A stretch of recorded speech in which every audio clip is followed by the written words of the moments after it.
নমস্কার বন্ধুগণ, বাবাজি স্পিক্স চ্যানেলে সকলকে স্বাগত। তো বন্ধুগণ, আমরা সকলেই জানি আমাদের বাঙালি মহিলা ক্রিকেটার রিচা ঘোষ, তিনি প্রথম বাঙালি হিসাবে কিন্তু বিশ্বকাপ জয়ের যে সম্মান সেটা কিন্তু অর্জন করেছেন। প্রথম বাঙালি ক্রিকেটার, ছেলে এবং মেয়ে উভয়েরই ক্ষেত্রে কিন্তু প্রথম ক্রিকেটার হিসাবে রিচা ঘোষ, আমাদের শিলিগুড়ির মেয়ে রিচা ঘোষ, তিনি কিন্তু বিশ্বকাপ জয়ের স্বাদ তিনি কিন্তু গ্রহণ করেছেন। এর আগে বাংলা থেকে কোনো ক্রিকেটার কিন্তু বিশ্বকাপ জয়ের স্বাদ পাননি। রিচা ঘোষ প্রথম প্লেয়ার যিনি বিশ্বকাপের স্বাদ পেয়েছেন। তো রিচার বিশ্বকাপ জয়ের জন্য আমরা কিন্তু আমাদের এই যে বং কুইন রিচার জন্য আমরা কিন্তু বাঙালি হিসেবে সবাই সত্যি খুব খুব গর্বিত। মানে রিচা ঘোষ যে লেভেলের ক্রিকেটটা খেলেছে বিশ্বকাপে, মানে তার সাউথ আফ্রিকার বিরুদ্ধে 94 রানের ইনিংস, সেমিফাইনালে 14 বলে 24 রানের ইনিংস, ফাইনালে 24 বলে 34 রানের ইনিংস, যেখানে যেরকম দরকার পড়েছে, মানে তার যে রোলটা ছিল যে কম বলে বেশি রান করা, তার যে রোলটা, মানে 6 নম্বর 7 নম্বরে নেমে যে ফিনিশারের যে ভূমিকাটা, তিনি কিন্তু মানে দারুণভাবে কিন্তু সেই রোলটা তিনি কিন্তু প্লে করেছেন। মানে যেখানে যেরকম দরকার, যখন টিমের দরকার পড়েছে খারাপ সময়, মানে যখন সত্যি বলতে খারাপ সময়তেই রিচা ঘোষ নামে, মানে যখন হাতে বল কম, টেল হ্যান্ডারদের নিয়ে ব্যাট করতে হয়, প্লাস রানও করতে হবে বেশি। তো সেই জায়গায় দাঁড়িয়ে রিচা ঘোষ কিন্তু অসাধারণ সুন্দর পারফরমেন্স করেছে গোটা বিশ্বকাপ জুড়ে। তো সেই যে বিশ্বকাপ জয়ের পুরস্কার, সেই পুরস্কার কিন্তু আমাদের ওয়েস্ট বেঙ্গল গভর্নমেন্ট এবং আমাদের যে বেঙ্গলের যে ক্রিকেট বোর্ড অর্থাৎ সিএবি, তারা দুজনে মিলে কিন্তু তার রিচা ঘোষকে সম্বর্ধনা একটা অনুষ্ঠান কিন্তু দিয়েছে, সম্বর্ধনা অনুষ্ঠান ইডেনে আয়োজন করেছিল। তো এই যে সংবর্ধনা অনুষ্ঠান আয়োজন করেছিল, তো এইখানে রিচা ঘোষের প্রাপ্তি কী কী, বিশ্বকাপ জয়ের পর যে প্রাপ্তি রিচা ঘোষের, তো সেইটাই বলি আপনাদের বন্ধুগণ। রিচা ঘোষকে রাজ্য সরকার থেকে দেয়া হয়েছে ডিএসপির চাকরি, অর্থাৎ ডেপুটি সুপারিনটেন্ডেন্ট অফ পুলিশের ডিএসপি পদে তাকে কিন্তু চাকরি দেওয়া হয়েছে পশ্চিমবঙ্গ সরকারের তরফ থেকে।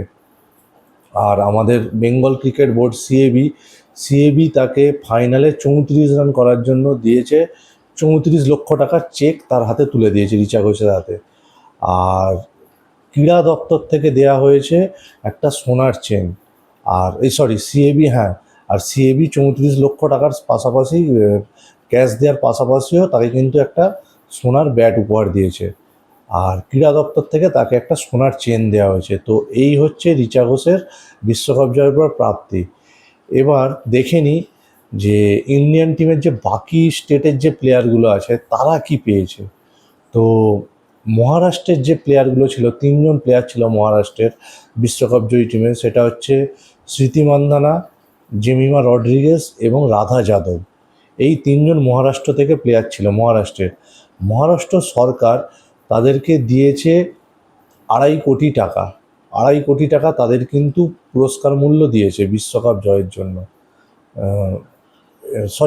2,25,00,000 টাকা পুরস্কার। আর যে শ্রীচারিণী, যে ছিল অন্ধ্রপ্রদেশের যে প্লেয়ার ছিল, তাকে কিন্তু অন্ধ্রপ্রদেশের সরকার তাকে দিয়েছে 2.5 কোটি টাকা। 2.5 কোটি টাকা পুরস্কার মূল্য এবং সাথে গ্রুপ এ চাকরি, মানে তাদের রাজ্য সরকারের যে গ্রুপ এর চাকরি, সেই চাকরি কিন্তু একটা দিয়েছে।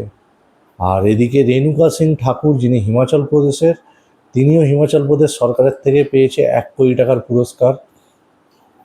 তো আরও বিভিন্ন স্টেটের প্লেয়ারদের বিভিন্ন পুরস্কার মূল্য দেওয়া হয়েছে। কিন্তু আমার মনে হয় রিচা ঘোষকে কি সত্যি মানে সরকারি পুরস্কার কিছু দেয়া হলো? আমার তো মনে হয় না। সমস্ত সরকার যেখানে মহিলা ক্রিকেট বিশ্বকাপের প্লেয়ারদের, তাদের রাজ্যের প্লেয়ারদের 2 কোটি 2.5 কোটি টাকা করে পুরস্কার মূল্য দিচ্ছে, সাথে সরকারি চাকরি দিচ্ছে। তো সেই জায়গায় আমাদের পশ্চিমবঙ্গ রাজ্য সরকার কি করলো না, রিচা ঘোষকে শুধুমাত্র একটা ডিএসপির চাকরি দিল এবং তাকে বাংলার যে সম্মান বঙ্গ বিভূষণ, সেই সম্মানে সম্মানিত করলো। না দিল কোনো ক্যাশ প্রাইজ, না দিল কিছু, যা পেয়েছে সিএবির তরফ থেকে 34 লক্ষ টাকা এবং সোনার ব্যাট পেয়েছে। তো সরকার থেকে আমার মনে হয় রিচা ঘোষকে আরও কিছু মানে অর্থ অন্তত সাহায্য করা উচিত ছিল, কারণ রিচা ঘোষ আমাদের বাংলার যে নাম যে জায়গায় তিনি নিয়ে গেছেন বিশ্বের দরবারে, মানে সত্যিই বং কুইন রিচা ঘোষের জন্য আমরা গর্বিত, বাঙালি হিসেবে তো গর্বিত। প্রথম ক্রিকেটার, বাঙালি ক্রিকেটার যিনি বিশ্বকাপ জিতলেন। তো তার জন্য মনে হয় সরকার থেকে আরও একটু মানে কিছু সাহায্য কিন্তু রিচা ঘোষকে করা উচিত ছিল বলে আমার মনে হয়। যেখানে বিভিন্ন স্টেটে অনেক বেশি তারা কিন্তু পুরস্কার মূল্য আর্থিক যে পুরস্কার কিন্তু তারা দিয়েছে তাদের প্লেয়ারদের, রাজ্যের প্লেয়ারদের। তো সেই জায়গায় দাঁড়িয়ে আমার মনে হয় পশ্চিমবঙ্গ সরকার কিছুটা মানে কিছুটা না অনেকটাই কিন্তু সেই দিক থেকে দেখতে গেলে কমই পেল রিচা ঘোষ আমাদের। তো আমি চাইবো বন্ধুগণ যে আপনারাও ভিডিওটা শেয়ার করবেন এবং রাজ্য সরকারের কাছে যাতে আবেদন করুন যাতে রিচা ঘোষকে প্রাপ্য তার আরও কিন্তু সম্মান তার কিন্তু প্রাপ্য বলে আমার মনে হয়। আপনাদেরও যদি সত্যি তাই মনে হয় অবশ্যই কমেন্ট বক্সে জানাবেন। আর বন্ধুগণ ভিডিওটাও শেয়ার করবেন, শেয়ার করে সবাইকে জানান জিনিসটা। আর রিচা ঘোষ সত্যি আমাদের কিন্তু গর্ব, তার জন্য আওয়াজ তোলা আমাদের কিন্তু দরকার, বাঙালি হিসাবে তো অবশ্যই দরকার। তো বন্ধুগণ ভিডিওটা ভালো লাগলে অবশ্যই চ্যানেলটা সাবস্ক্রাইব করে দেবেন আর ভিডিওটা লাইক করে দেবেন। ধন্যবাদ, সবাই খুব ভালো থাকবেন।